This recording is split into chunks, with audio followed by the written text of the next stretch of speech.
Assalamualaikum warahmatullahi wabarakatuh. Perkenalkan, nama saya Emilia Putri, NIM 2231071111042 dari Program Studi Akuntansi Terapan Fakultas Vokasi Universitas Brawijaya. Di sini saya akan memaparkan kembali dari ceramah dosen saya, Bapak Rosikin, selaku dosen pengampu mata kuliah agama terkait bab ekonomi. Pertama yang akan dibahas yaitu latar belakang atau muqaddimah, yaitu hadis At-Tirmizi yang artinya tidak akan bergeser dua telapak kaki seorang hamba pada hari kiamat sampai dia ditanya, dimintai pertanggungjawaban tentang umurnya, kemana dihabiskannya, tentang ilmunya, bagaimana dia mengamalkannya, tentang hartanya, dari mana diperolehnya dan kemana dibelanjakannya, serta tentang tubuhnya, untuk apa digunakannya.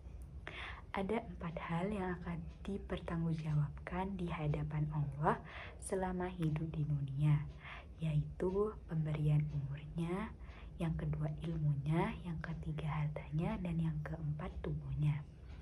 Terkait harta, ada 2 pertanyaan Allah, yakni asal sebuah harta dan untuk apa harta itu digunakan. Pembahasan yang kedua yaitu istilah Arab dan definisi ekonomi.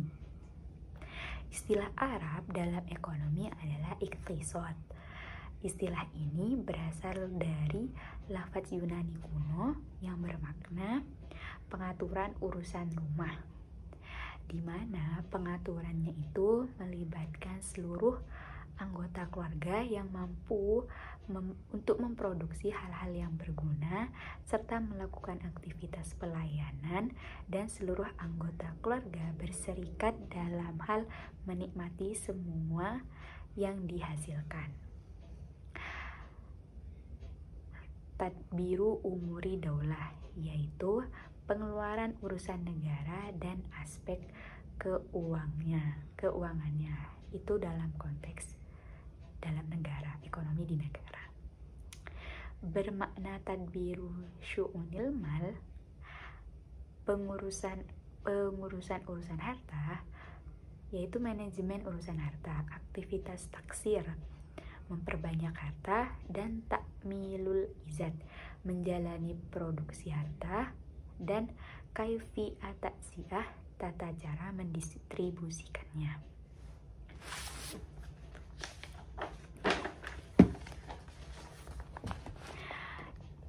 Pembahasan yang ketiga yaitu perbedaan antara ilmu iqtisad dan an-nizamul iqtisadi. Ilmu al-iqtisad diterjemahkan ilmu ekonomi, sedangkan an-nizam al-iqtisadi diterjemahkan sistem ekonomi. Hal tersebut berbeda jika ilmu ekonomi terkait aturan aktivitas taksirul mal, yaitu upaya memperbanyak harta, katakanlah ijtihadul mal atau takfirul mal atau intajul mal. Terkait aktivitas mewujudkan, memperbanyak atau memproduksi harta, ilmu ekonomi ini sifatnya teknis karena terkait wasail. Ilmu ekonomi bersifat universal. An-nizam iqtisadi, ya, jika sistem ekonomi terkait dengan tauziah, yaitu mendistribusikan harta, sifatnya ideologis karena terkait dengan ide pemikiran, sifatnya tidak universal, yaitu khas khusus, tergantung sudut pandang dan ideologis seorang itu, wajib terkait dengan ajaran Islam. Islam tidak mengajari cara memproduksi harta, tetapi Islam dalam berbagai dalil ayat maupun hadis mendorong produksi secara umum tanpa menjelaskan tata cara produksi itu secara khusus. Contohnya dalil Al-Baqarah ayat 29. Dialah Allah yang menciptakan untuk kalian semua yang ada di bumi. Artinya Allah mengizinkan untuk seluruh makhluk untuk memanfaatkannya untuk kebutuhan manusia. Ketika manusia memanfaatkannya, dia melakukan suatu produksi. Ada lagi surah Al-Taziyah ayat 12 yang artinya dialah Allah yang menundukkan untuk kalian lautan agar kapal bisa berlayar di dalamnya dengan perintahnya dan agar kalian bisa mencari karunia dan agar kalian bersyukur.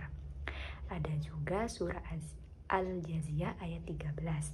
Dialah Allah yang menundukkan bagi kalian apa yang di langit dan di bumi seluruhnya. Ada juga surah Abasa ayat 24-32. Artinya, hendaklah manusia melihat makanannya, bagaimana aku menuangkan air dengan sebenar-benar penuangan, kemudian aku membelah bumi dengan sebenar-benar pembelahan, lalu aku tumbuhkan biji-bijian dengan sebenar-benar tumbuhkan biji dan juga anggur serta tanaman dan zaitun serta pohon kurma serta kebun-kebun yang lebat serta buah-buah dan rumputan sebagai kenikmatan untuk kalian serta hewan ternak untuk kalian.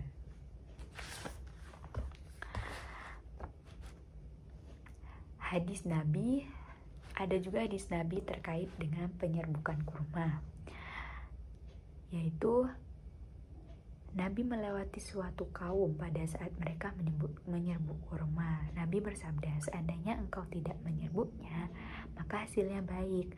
Ternyata muncul kurma yang jelek. Kemudian Rasulullah melewati mereka dan bertanya, mengapa pohon kurma kalian? Dan mereka menjawab, kau dulu berkata begini begitu. Nabi bersabda, kalian lebih mengetahui urusan dunia kalian. Ada juga riwayat Rasulullah memerintahkan dua sahabat bernama Urwah bin Mas'ud dan Haylan bin Salamah untuk mempelajari teknologi manjanit dan tababat, yakni semacam tank untuk berperang.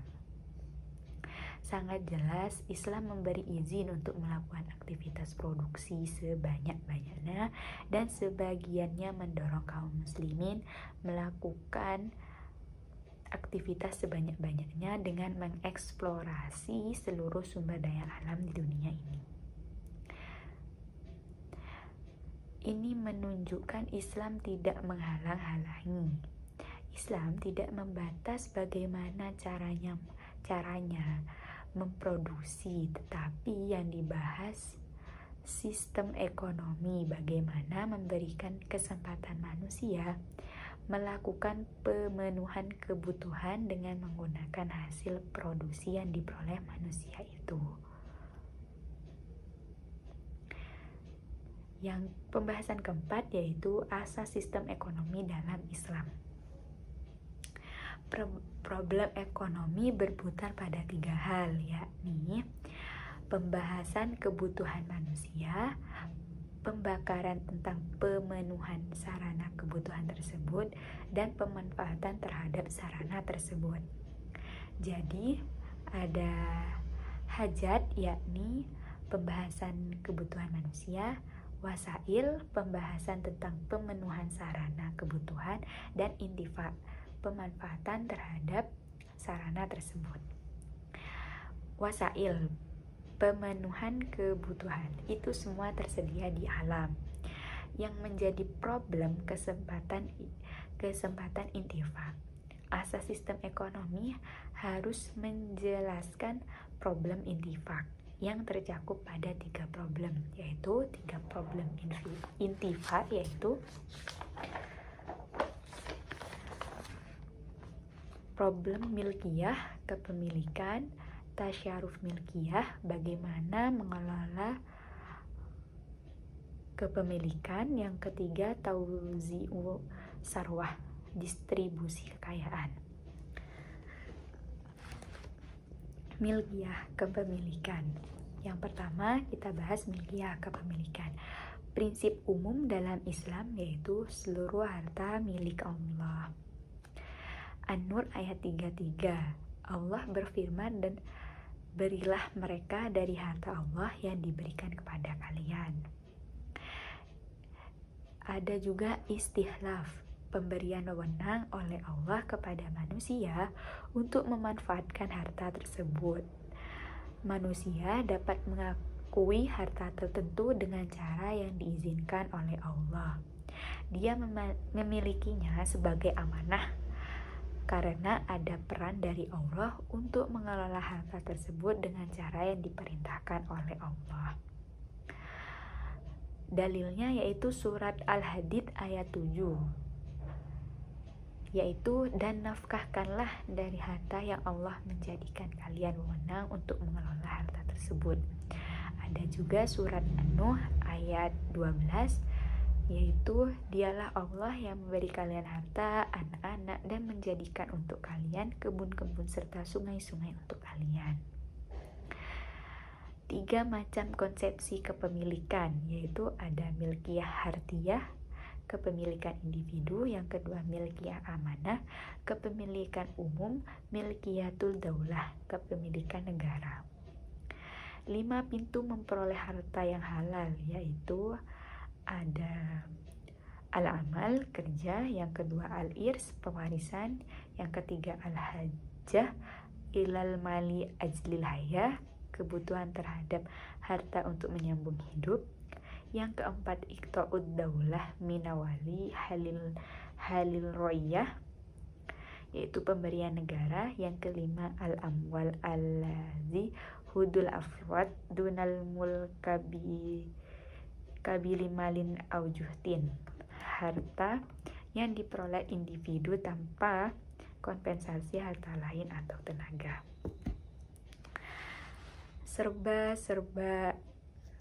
Serba-serbi asas ekonomi kerja itu ada 7 macam, yaitu yang pertama Ihya'ul Mawad, menghidupkan tanah mati.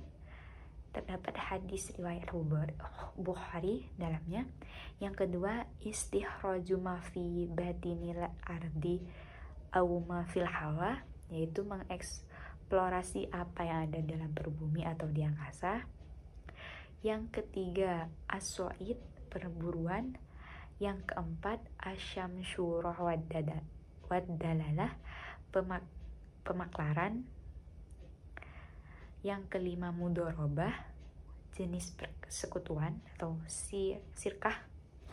Dan yang keenam al-musakat, memberi atau mengairi tanaman. Dan yang ketujuh al-mal lil akhirin min ajrin, itu bekerja dengan orang dengan upah. Ada juga al-irs, pewarisan. Surat An-Nisa ayat 11. Artinya Allah mewasiatkan kepada kalian terkait anak-anak kalian untuk laki-laki seperti 2 kali bagian wanita. Jika anak-anak perempuan semua lebih dari 2, maka mereka mendapat 2/3 dari harta yang ia tinggalkan. Jika anak wanita 2, maka mendapat setengah. Dan bagi kedua orang tua masing-masing mendapat 1/6 dari harta yang ia tinggalkan jika mayit memiliki anak. Jika mayit tidak memiliki anak dan diwarisi oleh kedua orang tuanya, maka ibunya dapat 1/3. Jika mayit memiliki saudara, maka ibunya dapat 1/6. Ada juga al-hajrah ilal mali ajlil hayah, kebutuhan harta untuk menyambung hidup. Orang muslim diizinkan mengambil harta orang lain jika dia khawatir mati. Misalnya kelaparan dan tidak ada yang peduli kepadanya. Dia mencuri nasi, maka makanan yang diambil itu menjadi halal hukumnya. Ada juga ita'ud daulah himana mawaliha lirra'iyah, yaitu pemberian negara.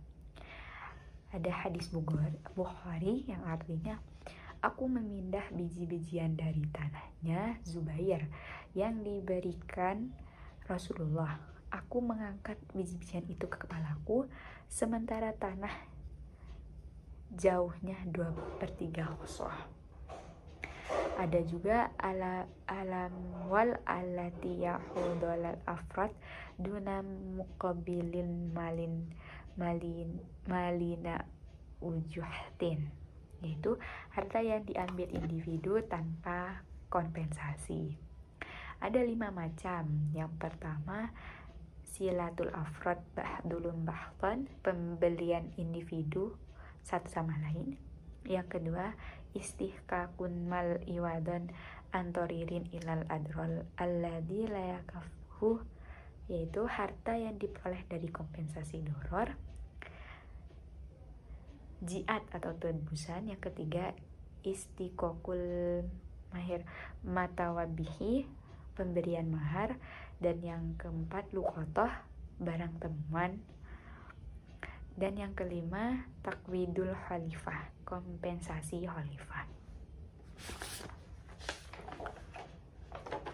Dan yang kelima, pembahasan kelima, yaitu konsep tasarruf, konsepsi yang membahas tentang bagaimana cara mengelola harta. Yang pertama, milkiyah hartiyah, jelas pada hukum muamalat intinya harta itu 3, yaitu tanah, nomor 2 jual beli pertukaran, dan yang ketiga sirkah. Ada 3 di bidang ziroah, pertanian, tijarah, perdagangan, siriyah, industri. Yang keempat sirkah, industri. Yang intinya harta itu ada tanah, jual beli pertukaran, sirkah, ada industri juga. Islam melarang perkembangan harta, yaitu tadlis fil baya, menyembunyikan aib barang. Itu Islam melarangnya.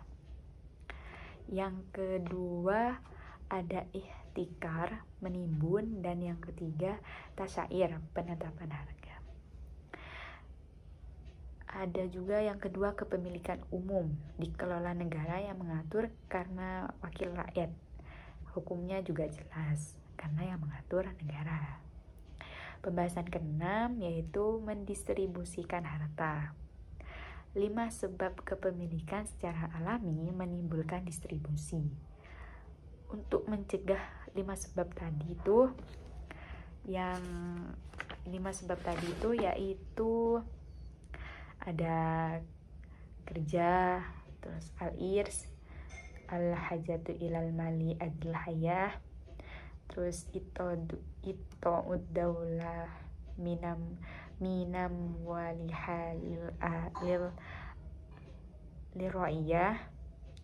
Ada juga alam wal alati yahudul afrad dunal muqabilim malina jauhtin.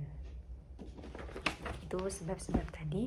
Kepemilikan secara alami sudah menimbulkan distribusi. Untuk mencegah penumpukan harta, maka Islam mensyariatkan hukum kanzul mal, yaitu dilarang menimbun. At-Taubah, terdapat penjelasan di surah At-Taubah, yaitu orang-orang yang menyimpan emas, perak, dan tidak menafkahkan di jalan Allah, maka beritahu mereka kabar gembira dengan siksaan yang pedih. Mungkin hanya itu yang dapat saya paparkan terkait materi ekonomi ini, kurang lebihnya, dan mohon maaf jika ada kesalahan kata, dan saya siap menerima kritik dan saran dari semua pihak. Terima kasih. Wassalamualaikum warahmatullahi wabarakatuh.